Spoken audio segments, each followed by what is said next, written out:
So hello everyone, कैसे हैं आप सब लोग। जैसा कि आप सब लोग जानते हैं कि आप लोग क्या पढ़ रहे थे, टिश्यू नाम का चैप्टर। तो टिश्यूज होते क्या है, हम ये चीज इंट्रो वगैरह सब पहले वाली क्लास में दे चुके हैं, है ना। Tissues is the group of cells, ऐसा ग्रुप ऑफ सेल जो स्ट्रक्चरली फंक्शनली सेम हो उन्हें टिश्यू बोल देंगे, और वो ओरिजिनेट भी सेम ही पर्टिकुलर चीज से होता है, पर्टिकुलर जर्मिनल लेयर से होता है। मैंने आपको बताया था कि जर्मिनल लेयर कुल 3 तरीके की होती है, ectoderm, endoderm, mesoderm. Basic knowledge के लिए बात है ना, ज्यादा टेंशन नहीं लेनी। तो जैसा कि मैंने एक एग्जांपल दिया टिश्यूज का, आप नर्वस टिश्यू देखते हो। नर्वस टिश्यू किसका बना हुआ होता है, कंपोज्ड ऑफ कौन से सेल्स का बना हुआ होता है, दैट इज न्यूरॉन, है ना। किस चीज का बना होता है, न्यूरॉन। पूरा का पूरा नर्वस टिश्यू हमारा किस चीज का बना हुआ है, न्यूरॉन का। तो आप देखोगे कि ये जो भी जहां भी न्यूरॉन देखोगे, नर्वस टिश्यू को कोई भी पार्ट ले लो, आपको न्यूरॉन की स्ट्रक्चर सेम दिखेगी। काम क्या है, हर जगह आप देखोगे क्या काम होगा न्यूरॉन का, न्यूरॉन का काम होगा कन्वे मैसेज, मैसेज को ट्रांसफर करना, है ना। दो चीज क्या होगा, स्ट्रक्चरली सेम हो गए। Tissue is formed of structurally and functionally same cells, ये चीज बता दी।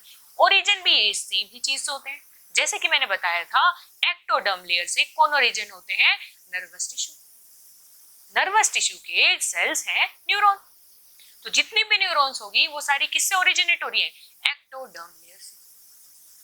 तो ये बेसिक हम पढ़ चुके हैं। टिश्यू, टिश्यू होता क्या है, ग्रुप ऑफ सेल, सेल्स के ग्रुप को हम टिश्यू बोल देते हैं। फिर फर्दर टिश्यू इकट्ठा होके क्या बना देता है हमारे पास, organ. Organ further complex organise होके क्या बना देते हैं, अपना ऑर्गन सिस्टम। जैसे कि आप देखोगे टिश्यूज ने जो डाइजेस्टिव हमारे पास टिश्यूज हैं उसमें हमने मिलके बनाए ऑर्गन। जैसे कि हमने क्या बनाया, स्टमक बना दिया, पेनक्रियाज बना दिए, सारे ऑर्गन बन गए। लेकिन ये सारे जब मिलके काम करते हैं तो ये क्या बना देते हैं, ऑर्गन सिस्टम, है ना। हुआ क्लियर।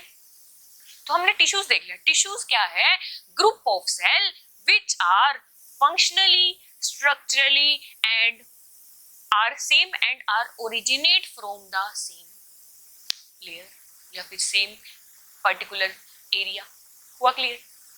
तो टिश्यू जो टर्म है, टिश्यू टर्म किसने दी थी, बिचेट ने, BICHET, बिचेट, 1972। ये सब हम रिवाइज कर रहे हैं, जस्ट पढ़ चुके हैं। किसने दी थी, बिचेट ने, कब, 1792 में। इसकी स्टडी को क्या बोला जाता है, हिस्टोलॉजी। इसकी स्टडी को क्या बोला जाता है, हिस्टोलॉजी, है ना।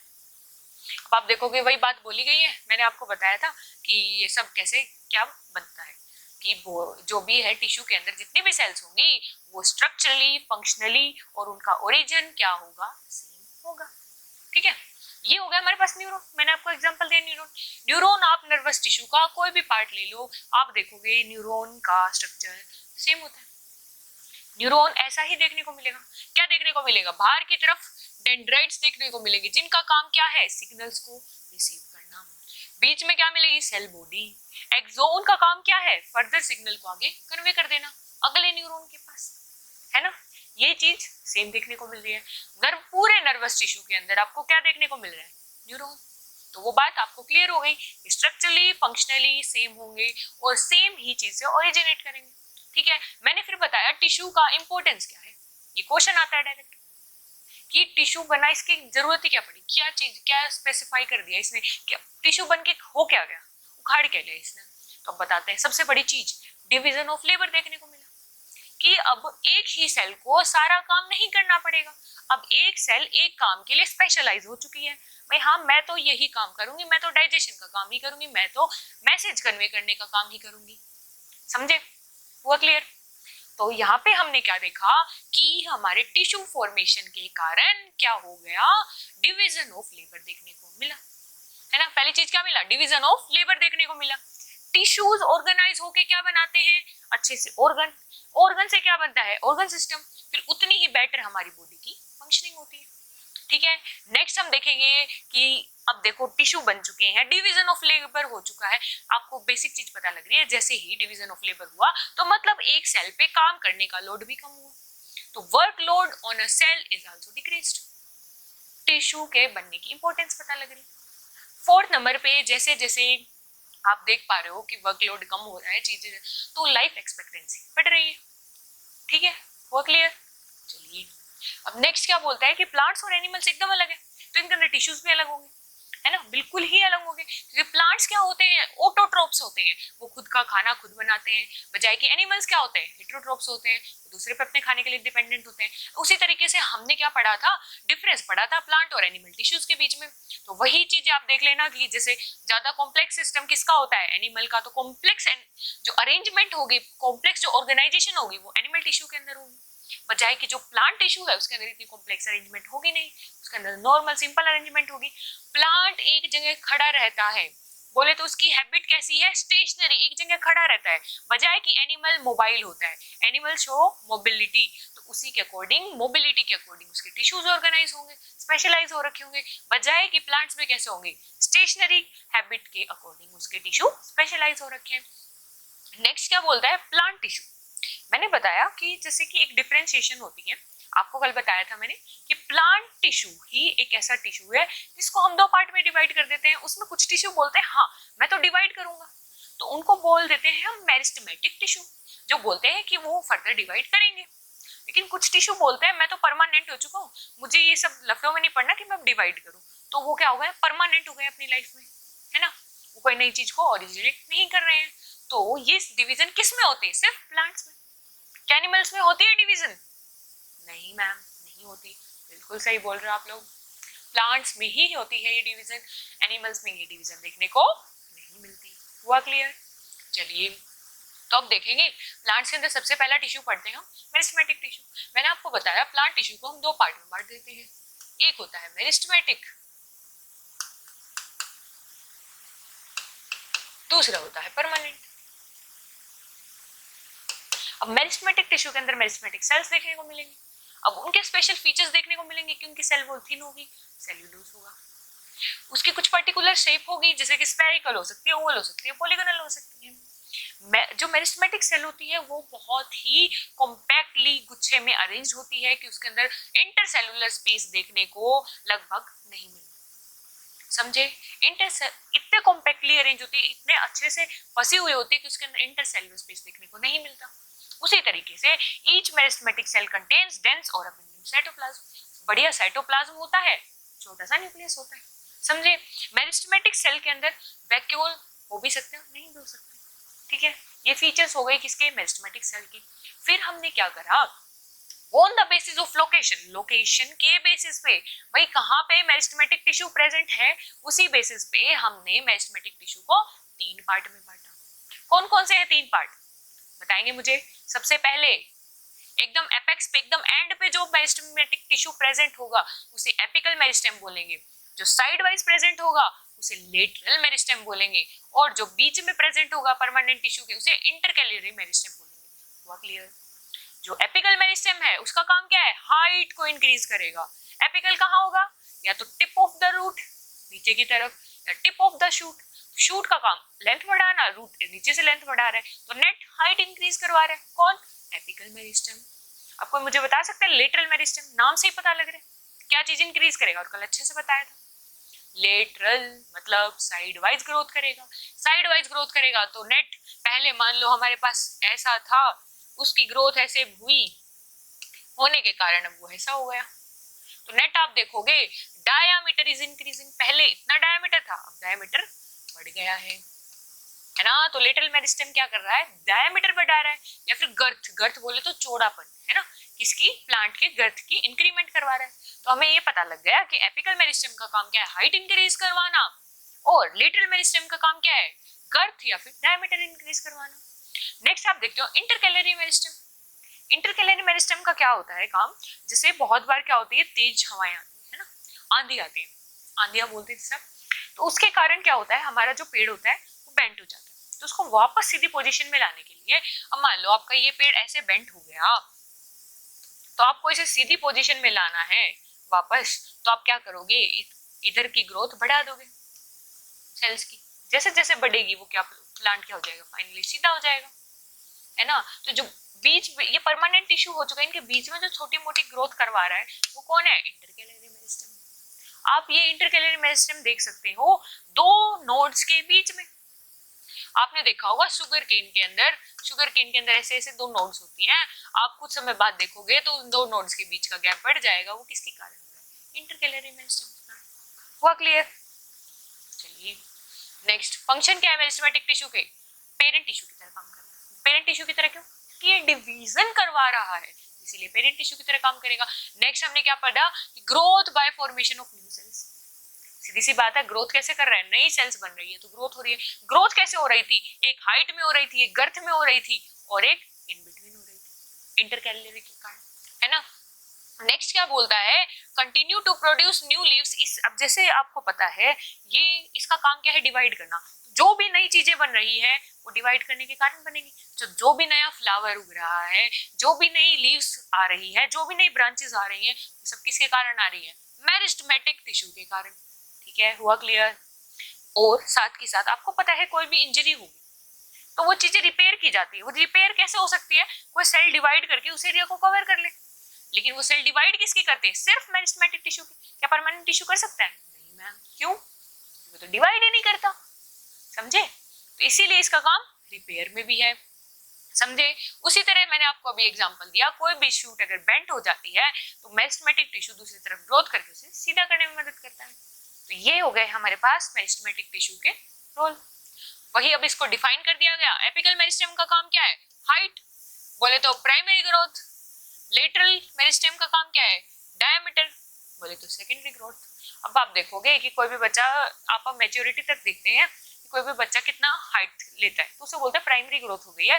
अब बाद में वो मोटा होना शुरू होता है तो वो सेकेंडरी चीज हो रही है। तो वही प्लांट्स में है, पहले की ग्रोथ कौन करवा रहा है, हाइट की ग्रोथ कौन कर, हाइट कौन बढ़वा रहा है, इट्स एपिकल मेरिस्टेम, है ना। तो इसीलिए उसे क्या बोला गया, प्राइमरी ग्रोथ। बजाय की गर्थ कौन बढ़वा रहा है, girth is increased by lateral meristem, तो उसे क्या बोला गया, सेकेंडरी ग्रोथ। इंटरकैलरी मेरिस्टेम क्या करता है, नोड्स और इंटरनोड्स के बीच की उसको बढ़ाएगा। ठीक है, वो क्लियर। नेक्स्ट हमने पढ़ा परमानेंट टिश्यू।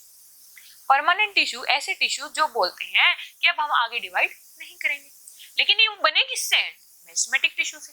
कोई भी टिश्यू आपको पता है डिवाइड हो रहा है, कोई भी टिश्यू वो डिवाइड किससे होता है, मेरिस्टेमेटिक टिश्यू से। तो नेट मेरिस्टेमेटिक टिश्यू ने डिवाइड करके एक सेल बनाई, उस सेल की मर्जी है कि मैं मेरिस्टेमेटिक टिश्यू की तरह काम करूं या फिर परमानेंट हो जाऊं। तो आप देख पा रहे हो कि जो परमानेंट सेल होती है वो किससे डिराइव्ड होती है, मेरिस्टेमेटिक टिश्यू से।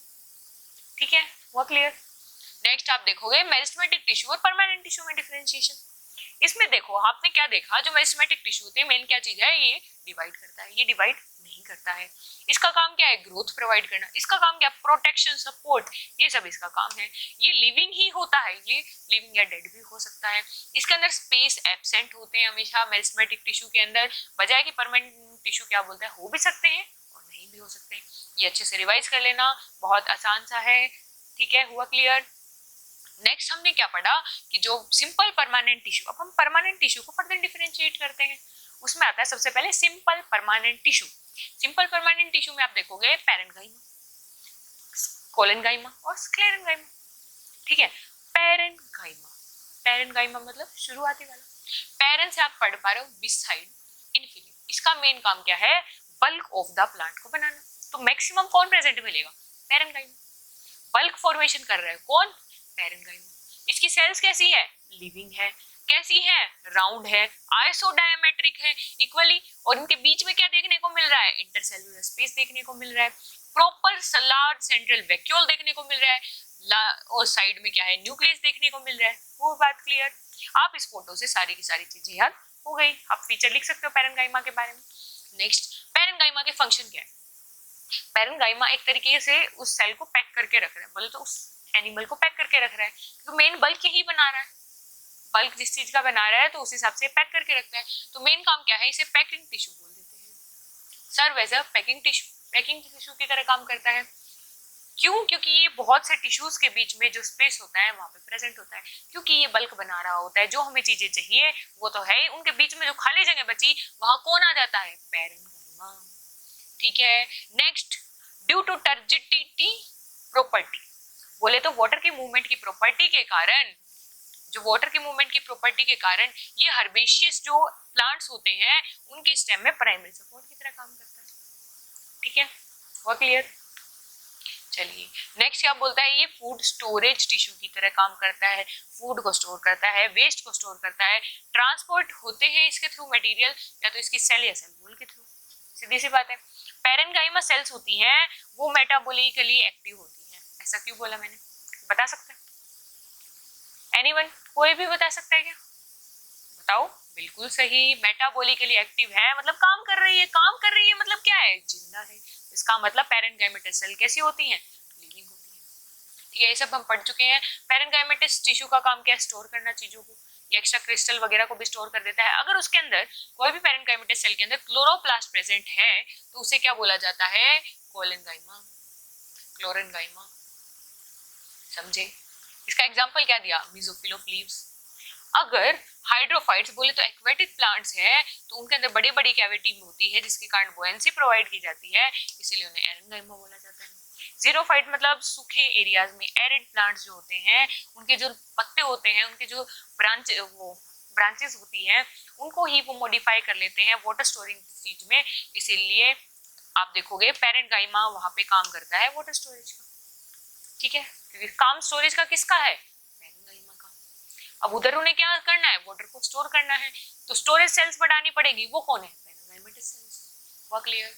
नेक्स्ट आता है कोलेनगाइमा, कोलन माने ग्लू, इसके अंदर भी जो सेल्स होती है वो लिविंग होती है, कोलेनगाइमा के अंदर जो सेल्स होती हैं वो लिविंग होती हैं। इसके लगभग फीचर पैरेन्काइमा जैसे ही, किसके, कोलेनगाइमा के। कोलेनगाइमा के फीचर लगभग पैरेन्काइमा जैसे हैं, लेकिन इसमें कॉर्नर्स के ऊपर ज्यादा सेल्यूलोज का डिपोजिशन होता है।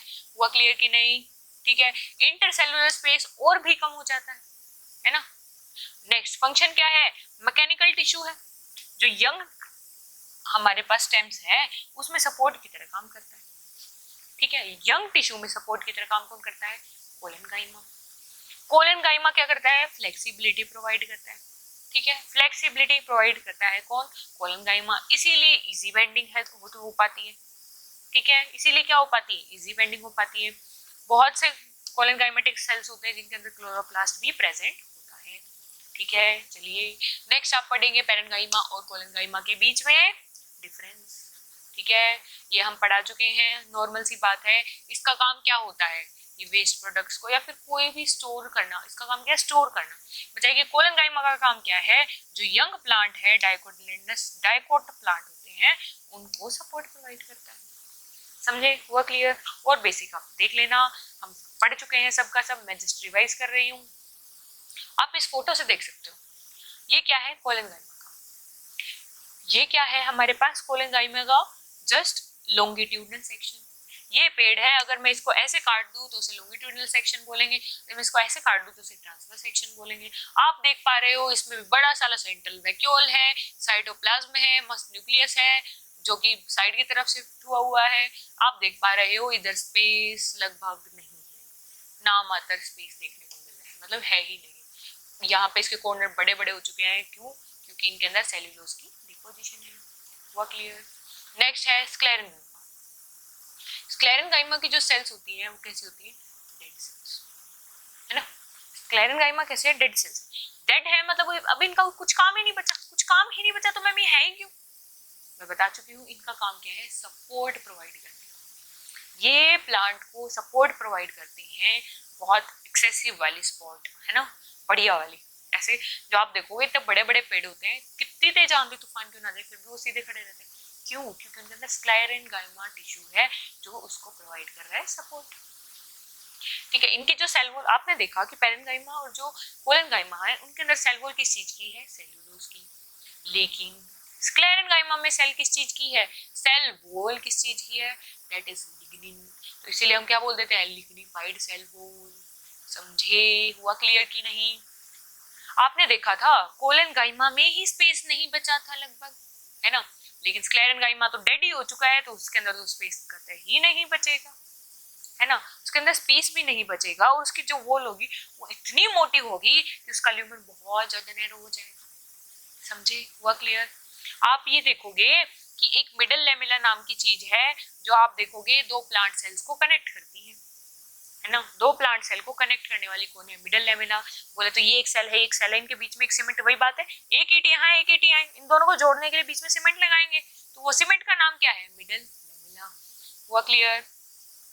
चलिए नेक्स्ट आप देखोगे जो स्क्लेरेंगाइमा को है, फिर हम फर्दर दो तरीके की सेल्स में बांट देते हैं, दैट इज द फाइबर्स और स्क्लेरिड्स। फाइबर्स से पता लग रहा है, फाइबर मतलब ऐसे लंबे लंबे होंगे, स्क्लेरिड्स मतलब ऐसे गोल गोल होंगे, समझे। ये क्या होंगे, लंबे होंगे, पतले से होंगे, थिक होंगे, लिग्निफाइड सेल होगी।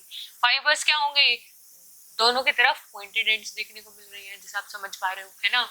स्क्लेरिड्स क्या होती है, ग्रिड सेल या फिर स्टोन सेल्स होती हैं, ये किसके अंदर प्रेजेंट होते हैं, ये किसी भी सीड या फिर फ्रूट बॉल के अंदर प्रेजेंट होते हैं, बजाय कि फाइबर्स कभी भी सीड या फ्रूट बॉल के अंदर प्रेजेंट नहीं होते हैं। आप ये देखोगे कि ऐसे करके एक स्ट्रक्चर होगा, ये होता है हमारा स्क्लेरिड, बड़ी सी सेल वॉल है, बीच में देखने को मिल रही है पिट है। वो क्लियर।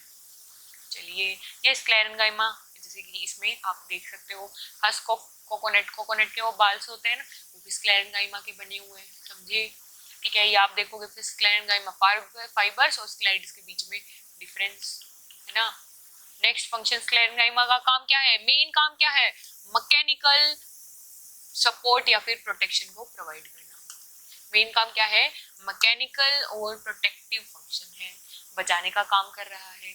ठीक है, ये क्या काम कर रहा है, स्ट्रेंथ दे रहा है, ताकत दे रहा है, रिजिडिटी प्रोवाइड कर रहा है, किसको, हमारे प्लांट को। हुआ क्लियर कि नहीं, हो गया। चलिए नेक्स्ट हमने देखा कोलेनगाइमा स्क्लेरेंगाइमा के बीच में डिफरेंस क्या होता है। कोलेनगाइमा की सेल्स कैसी होती है, लिविंग सेल्स। स्क्लेरेंगाइमा की सेल्स कैसी होती है, डेड सेल्स। कोलेनगाइमा के अंदर साइटोप्लाज्म प्रेजेंट होगा। अब मैम वो कैसे होगा, सीधी सी बात है, लिविंग सेल है तो साइटोप्लाज्म तो होगा ही, क्योंकि सारे के सारे फंक्शन करने पड़ेंगे, और सभी के सभी सेलुलर फंक्शन कहाँ होते हैं, साइटोप्लाज्म में। आप पढ़ के आ चुके हैं मुझसे, cell the functional the fundamental unit of life कौन है, सेल। सेल के अंदर साइटोप्लाज्म है, उसी के अंदर सारे के सारे फंक्शन चलेंगे। आप देखोगे स्क्लेरेंगाइमा के अंदर एम्प्टी होती है ना। इसकी सेल वॉल जो कोलेनगाइमा की है वो सेल्यूलोजिक होती है, बजाय कि स्क्लेरेंगाइमा की किस चीज की होती है, लिग्निफाइड, बोले तो लिग्निन की होती है। थिकनिंग जो होती है वो मैंने बताया था कि जो पैरेंगाइमा के अंदर थिन वॉल होती है, थिन सेल वॉल होती है, लेकिन collenchyma is nearly similar to parenchyma, but cellulose deposition is more present at the corners. Corners पे सेल्यूलोज के डिपोजिशन प्रेजेंट होते हैं, बोले तो कॉर्नर्स पे सेल्यूलोज की मात्रा ज्यादा होती है, तो इसीलिए बोला गया क्या कि नोट यूनिफॉर्म, जो थिकनिंग है सेल वॉल की वो यूनिफॉर्म नहीं है। क्यों, क्योंकि कॉर्नर्स पे सेल्यूलोज का डिपोजिशन ज्यादा है। यहाँ पे आपको सेल वॉल की थिकनिंग यूनिफॉर्म देखने को मिलेगी, जैसे कि आपने देखा था स्क्लेरिड्स के अंदर, है ना। मैंने क्या बताया था कि जो स्क्लेरिड्स होते हैं ऐसे, है ना, इसके अंदर आपने क्या देखा कि जो थिकनिंग है वो पूरी यूनिफॉर्म है। हुआ क्लियर।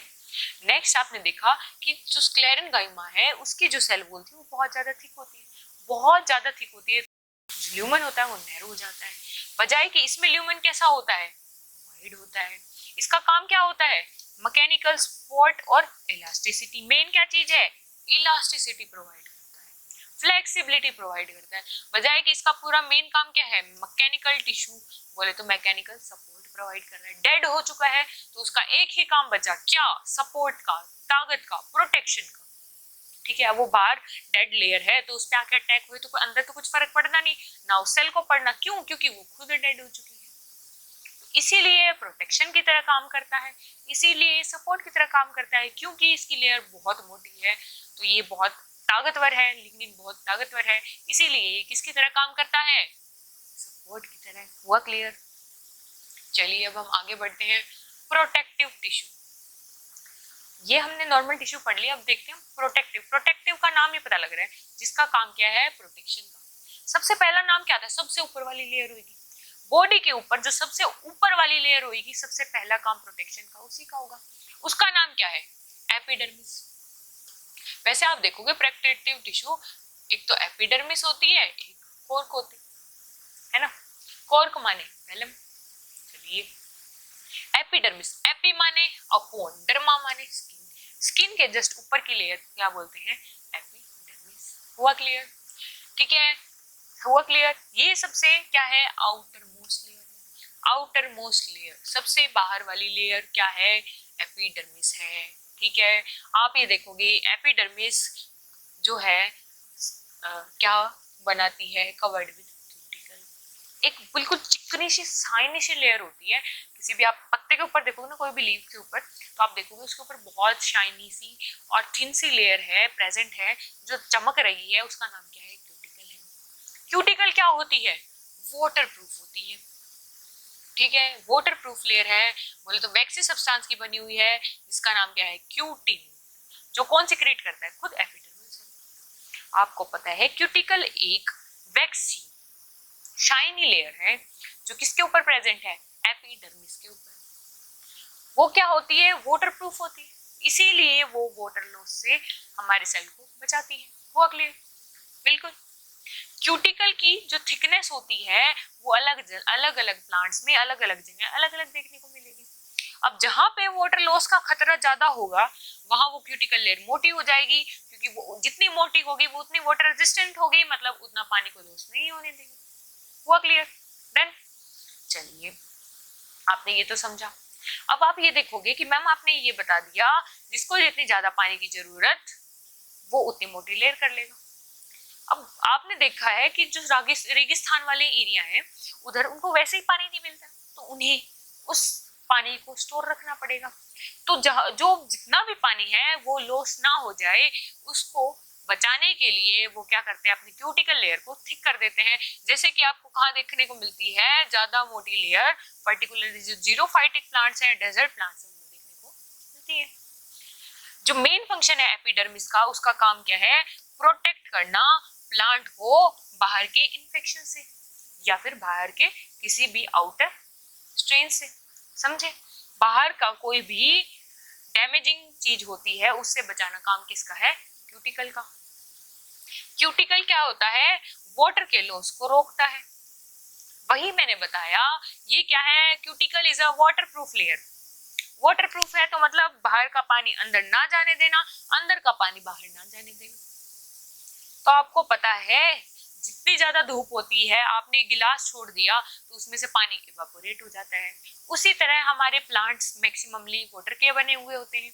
बोले तो उनके अंदर बहुत मात्रा में वाटर होता है। तो अगर जितना ज्यादा धूप होगी, प्लांट्स तो धूप में ही रहते हैं, तो इसका मतलब उतना ज्यादा इवापोरेशन होएगा। तो उस इवापोरेशन को, उस पानी के लॉस को रोकने के लिए क्यूटिकल प्रेजेंट होती है। जहां पानी के लॉस को ज्यादा रोकना है, वहां क्यूटिकल की लेयर उतनी ज्यादा हो जाती है, उतनी ज्यादा थिक हो जाती है। जैसा कि आपने देखा डेजर्ट में आपको ज्यादा थिकर लेयर देखने को मिलेगी। हुआ क्लियर? ठीक है, नेक्स्ट आप देखते हो कि आप एक काम तो क्या हो गया इसका, वाटर लॉस से रोकना। दूसरा काम क्या हो गया, किसी भी इन्फेक्शन से बचाना। किसी भी इन्फेक्शन से बचाना कैसे बचा रहा है, कोई बाहर का कोई पैथोजन है, उसके ऊपर एक वैक्सी सी चिकनी सी लेयर है, उसके ऊपर आके अटैक करेगा, वही वही चला जाएगा। क्यों? क्योंकि एक चिकनी सी लेयर है, उसे वो पता नहीं लगने दे रहा है उस पैथोजन को कि अंदर क्या है। तो एक तरीके से इसका काम क्या है, इन्फेक्शन से प्रोटेक्ट करने का। ठीक है, हुआ क्लियर? अब आप देखोगे बहुत सारी जगह आपको हेयर्स से देखने को मिलते हैं। आपने रूट ही देख लो, रूट के ऊपर रूट हेयर्स प्रेजेंट होते हैं। बहुत सारे एरियल सरफेसेस होते हैं, उनके ऊपर आपको क्यूटिन उनके ऊपर कवरिंग होती है, और ऐसे हेयर देखने को मिलते हैं जो किसके ऊपर प्रेजेंट होते हैं, एपिडर्मिस के ऊपर। उनको क्या बोलते हैं हम, पर्टिकुलर क्या नाम दिया गया उन हेयर्स को, ट्राइकोम्स। जो क्यूटिनाइज्ड हेयर है, जो क्यूटिन जिनके ऊपर प्रेजेंट है वो हेयर है, उनको क्या नाम दे दिया गया, ट्राइकोम्स। क्या नाम दे दिया गया, ट्राइकोम्स। इनका मेन काम भी क्या है, रेट ऑफ रेस्पिरेशन को कम करना। क्योंकि सीधी सी बात है, माना हेयर है लेकिन उसके ऊपर क्यूटिन की लेयर प्रेजेंट है, तो इसका मतलब वो रेट ऑफ ट्रांसपिरेशन, बोले तो लॉस ऑफ वाटर को कम करेगा। हुआ क्लियर? ट्रांसपिरेशन का मतलब क्या है, जस्ट वाटर लॉस।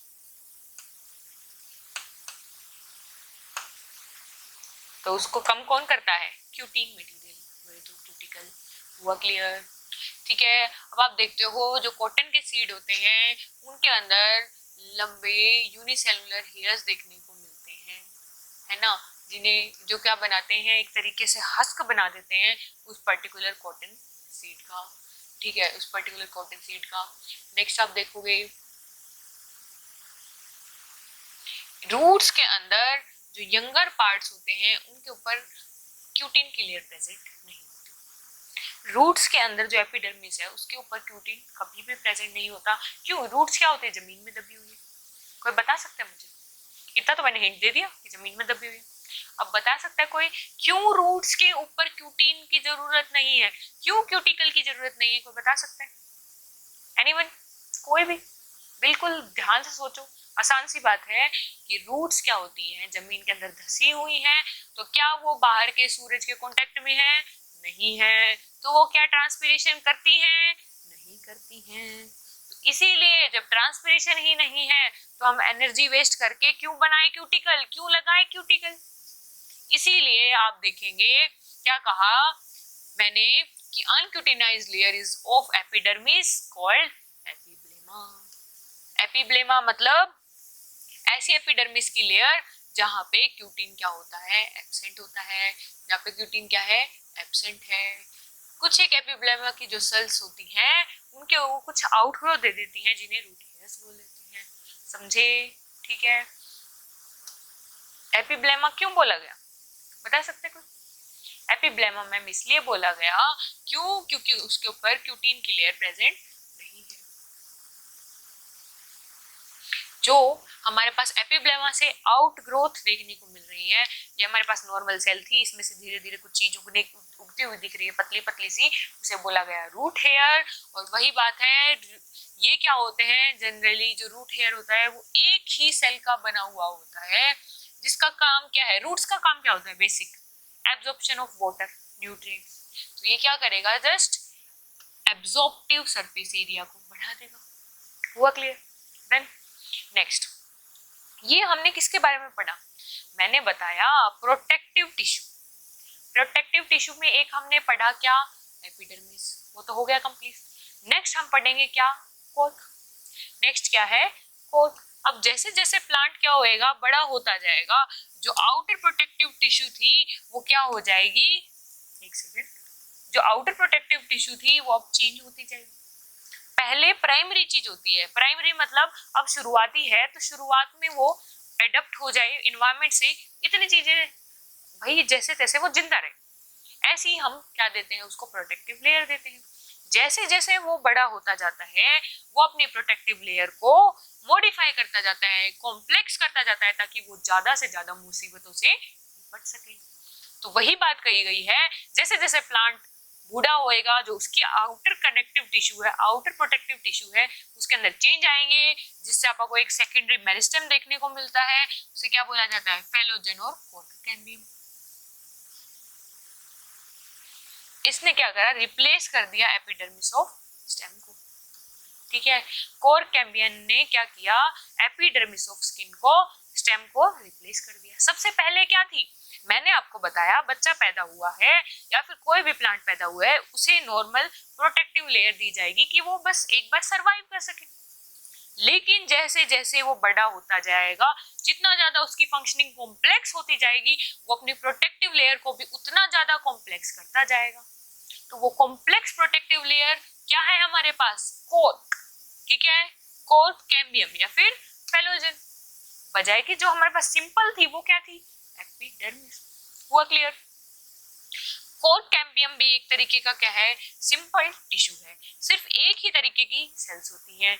जो सेल्स होती हैं कोर्क कैम्बियम की, वो कैसी होती है? रेक्टेंगुलर शेप की होती है, और उनके अंदर वैक्यूल्स भी प्रेजेंट होते हैं। साथ के साथ ये टेनिन्स और क्लोरोप्लास्ट भी कंटेन करते हैं। तो कोर्क कैम्बियम भी एक तरीके का सिंपल सा टिश्यू है, जिसके अंदर हमें रेक्टेंगुलर सेल्स देखने को मिलेंगी। उन सेल्स के अंदर वैक्यूल्स भी प्रेजेंट होंगे। हुआ क्लियर? कोर्क कैम्बियम क्या करता है? नई नई सेल्स बनाता जाता है। उन देखो, अब मान लो ये आपका प्लांट था पहले, इसके ऊपर जो सेकेंडरी ग्रोथ आई वो आई किसकी? कोर्क कैम्बियम की। ये कोर्क कैम्बियम इधर की तरफ भी ग्रो करेगा, इधर की तरफ भी ग्रो करेगा। बोले तो both inner side and outer side. तो वही बोला गया, फॉर्मिंग कोर्क, नई फॉर्म बना रहा है कौन? Phellem on both the side, outer side and the secondary cortex और phelloderm on the inner side. समझे? जो क्या बोला गया कि जो हमारे पास कोर्क है कैम्बियम, वो दो चीजें बनाता है। एक बना रहा है फिल्म, है ना, दूसरा क्या बना रहा है, पैलोडर्म।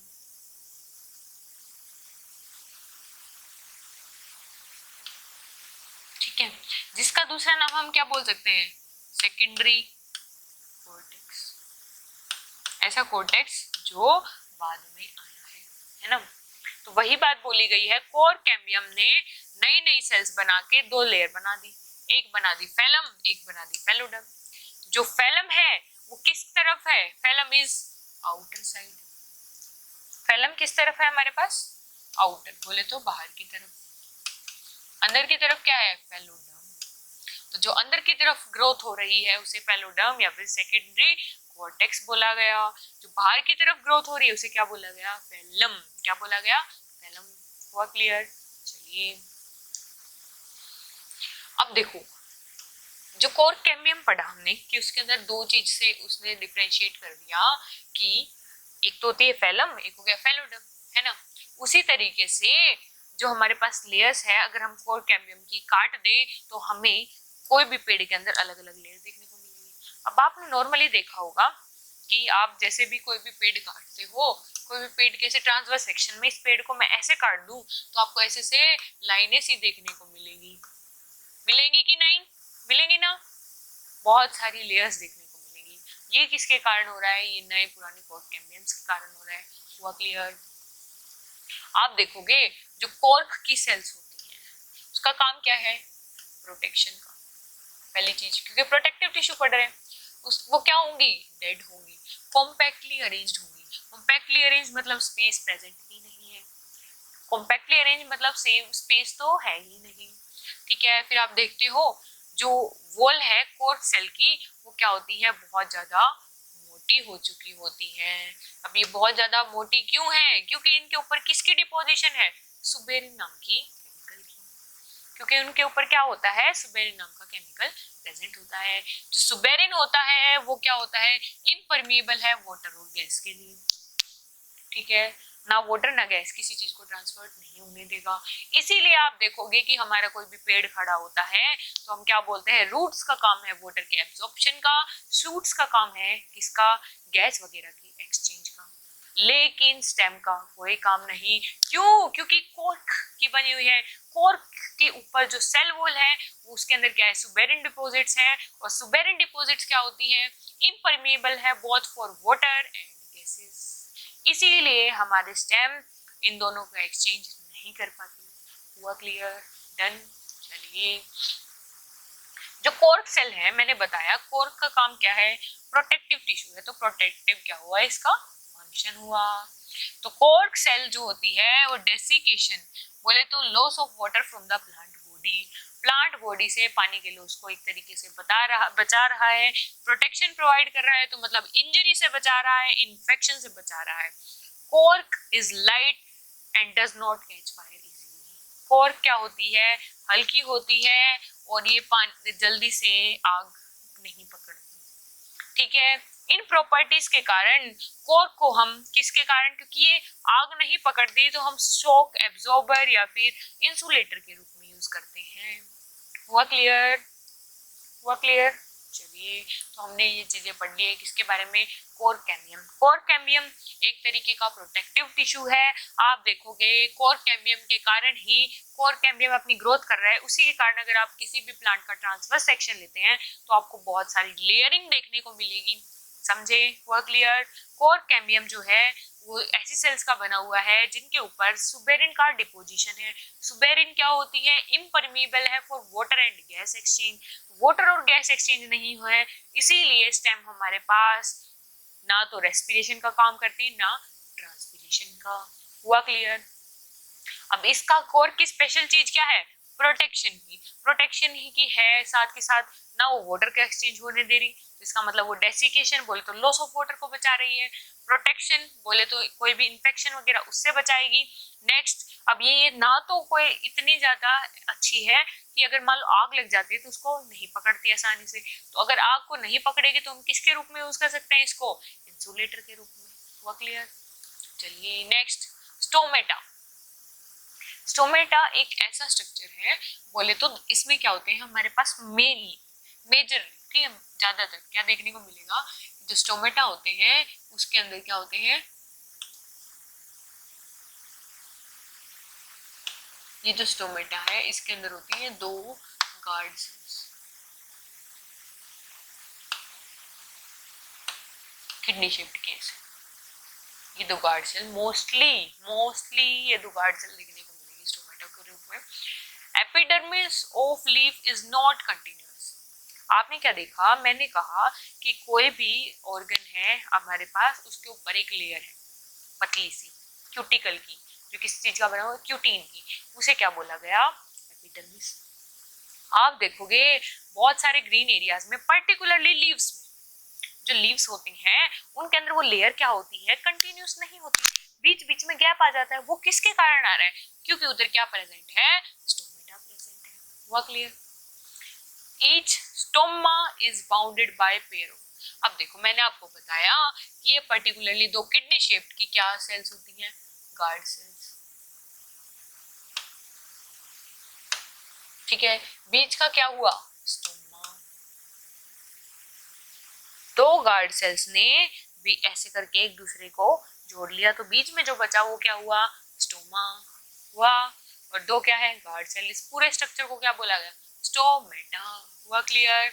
जो कनकेव साइड है, बोले तो अंदर की साइड है इस गार्ड सेल्स की, वो फेस करती हैं एक दूसरे को। हुआ clear? Space forming stomata opening. Guard cell ही केवल ऐसी हमारे पास एपिडर्मल सेल है जिनके अंदर क्लोरोप्लास्ट प्रेजेंट होता है।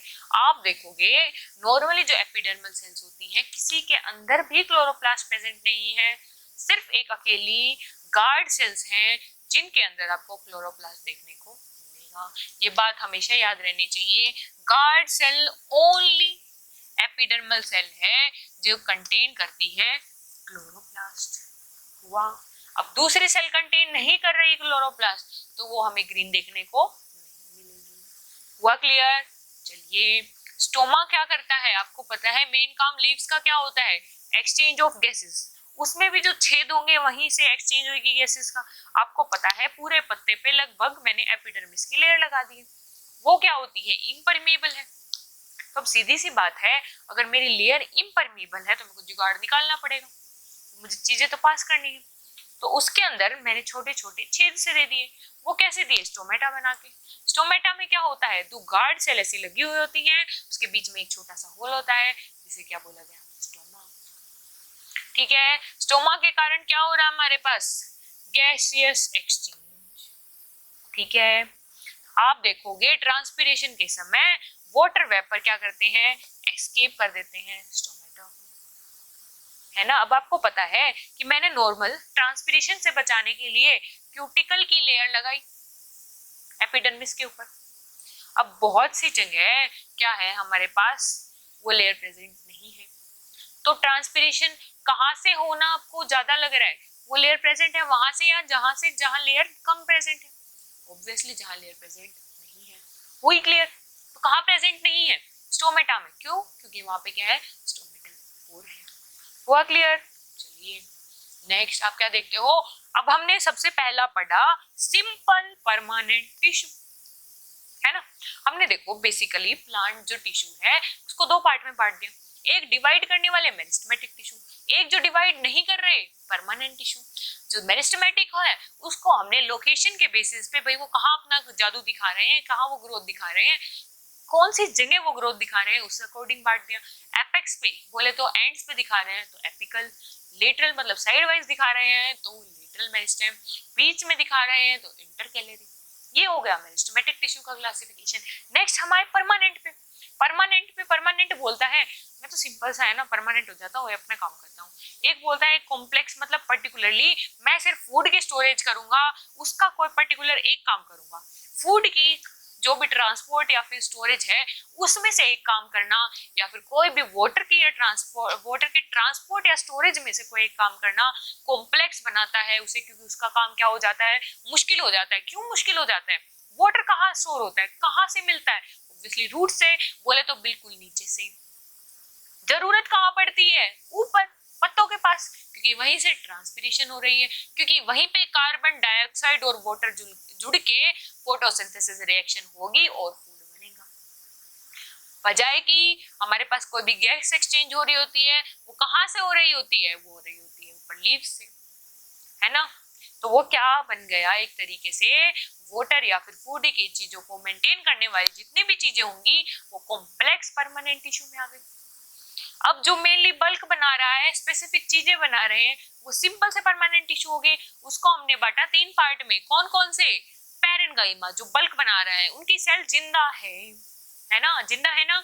दूसरे हमने पढ़े कोलेनकाइमा, उनकी सेल भी जिंदा होती है, उनके कॉर्नर्स थोड़े बड़े होते हैं बस। तीसरा हमने पढ़ा स्क्लेरेन्काइमा जो डेड होते हैं, जो क्या होते हैं, डेड होते हैं। उनकी सेल वॉल किस चीज की है? लिग्निन की। लिग्निन किस चीज की है? लिग्निन की, है ना। हुआ क्लियर? नेक्स्ट अब हम पढ़ रहे हैं, ये हमने पढ़ा सिंपल परमानेंट टिश्यू। अब हम पढ़ रहे हैं complex permanent tissue. Complex tissue क्या होते हैं? एक या एक से ज्यादा तरीके की सेल्स के बने हुए होते हैं। ऐसी सेल्स जो एक या एक से ज्यादा जगह से जो ओरिजिनेट हुई है, समझे। इनका काम क्या होता है? कोऑर्डिनेट करके, एक दूसरे से बातचीत करके, हिसाब से काम करके अपना काम करेंगे। क्या काम कर सकते हैं? या फिर तो खाने को स्टोर करेंगे, या फिर क्या करेंगे? पानी को स्टोर करेंगे, पानी को संभालेंगे। कॉम्प्लेक्स टिश्यू ट्रांसपोर्ट वाटर या फिर न्यूट्रिएंट्स या फिर फूड मटेरियल अलग अलग पार्ट में, है ना। तो उसी अकॉर्डिंग हमने कॉम्प्लेक्स टिश्यू को 2 पार्ट में बांट दिया। एक तो जाइलम जिसे क्या बोला गया? वुड। एक बोला गया फ्लोएम जिसे क्या बोला गया? ब्लास्ट। जाइलम और फ्लोएम ये दोनों के दोनों क्या है? कंडक्टिंग टिश्यू है। अब मैडम ये कंडक्टिंग टिश्यू क्यों बोला गया? कोई बता सकता है आप लोगों में से? कंडक्टिंग मतलब कंडक्ट करना। कंडक्ट करना मतलब आपने जैसे देखा कि भाई हाँ मैंने कोई मेटल ले रखा था, प्लास्टिक ले रखा था, तो मैंने करंट के हाथ लगाया तो मेरे को कुछ फील नहीं हुआ। जैसे ही मेरे पास एक स्पून थी तो मैंने उसको करंट को हाथ लगाया तो मुझे करंट फील हुआ। तो उस टाइम में, उस समय जो हमारे पास स्पून है वो किसकी तरह काम कर रही है? कंडक्टर की तरह काम। बोले तो वो इलेक्ट्रिक करंट को वहां से लेके मेरे तक पहुंचा रही है। तो वही बात है कि यहाँ पे जाइलम फ्लोएम का काम क्या है? कंडक्टर की तरह। बोले वो एक जगह से दूसरी जगह सामान पहुंचाएंगे तो वो क्या हो सकता है? फूड भी हो सकता है, वाटर भी हो सकता है और न्यूट्रिएंट भी हो सकता है। अब हम देखते हैं तो इन दोनों को कंडक्टिंग टिश्यू है और इन्हें हम मिला के phloem plus xylem is equal to vascular tissue, मिलके दोनों को क्या बोल देते हैं? Vascular bundle. तो हम ये कह सकते हैं xylem plus phloem is equal to vascular bundle, है ना। हुआ बात क्लियर? कंडक्टिंग टिश्यू है उसको हम वेस्कुलर टिश्यू बोलते हैं। वेस्कुलर, अब वेस्कुलर कैसे बोला गया? बिल्कुल इजी लेके चलते हैं। अब आपको पता है हमारी ब्लड वेसल, क्या उसका काम सिर्फ न्यूट्रिएंट्स को पहुंचाना है? नहीं, वो सभी चीजें एक जगह से दूसरी जगह लेके, वो ऑक्सीजन भी ट्रांसपोर्ट करते हैं, वो फूड भी ट्रांसपोर्ट करते हैं, वो न्यूट्रिएंट्स भी ट्रांसफर करते हैं। वो एक तरीके का वेस्कुलर टिश्यू। तो ऐसे ही प्लांट्स में जो फूड को करेगा, जो ऑक्सीजन को करेगा, बोले तो गैस को करेगा, उसे भी हम वेस्कुलर टिश्यू बोल सकते हैं। तो उसी तरह यहाँ पे कंडक्टिंग टिश्यू, बोले तो जाइलम फ्लोएम्स को कंडक्टिंग टिश्यू के साथ साथ वेस्कुलर टिश्यू बोला गया। जैसे ही दोनों जाइलम और फ्लोएम को हम मिलके बोलते हैं तो उन्हें हम वेस्कुलर बंडल बोल सकते हैं। ऐसा बंडल, ऐसा गुच्छा जो जाइलम और फ्लोएम 2 तरीके के कॉम्प्लेक्स परमानेंट टिश्यू से बना है। हुआ क्लियर? सबसे पहले हम पढ़ेंगे जाइलम। जाइलम तो आपने देखा कि हमने जाइलम को क्या बोला? वुड बोला। फ्लोएम को क्या बोला? ब्लास्ट बोला। दूसरा नाम है इनका। तो xylem is a vascular and mechanical tissue. ये एक वेस्कुलर और मैकेनिकल टिश्यू है। इसका काम क्या है? कंडक्टिंग का। जाइलम की सेल्स होती हैं, मतलब आपको पता है जाइलम पूरा एक टिश्यू है तो अलग अलग तरीके की सेल्स का बना हुआ है। उनका काम क्या है? एक पर्टिकुलर काम है, लेकिन वो क्या कर रहे हैं? पर्टिकुलर मिलके एक काम को परफॉर्म कर रही हैं। हुआ क्लियर कि नहीं?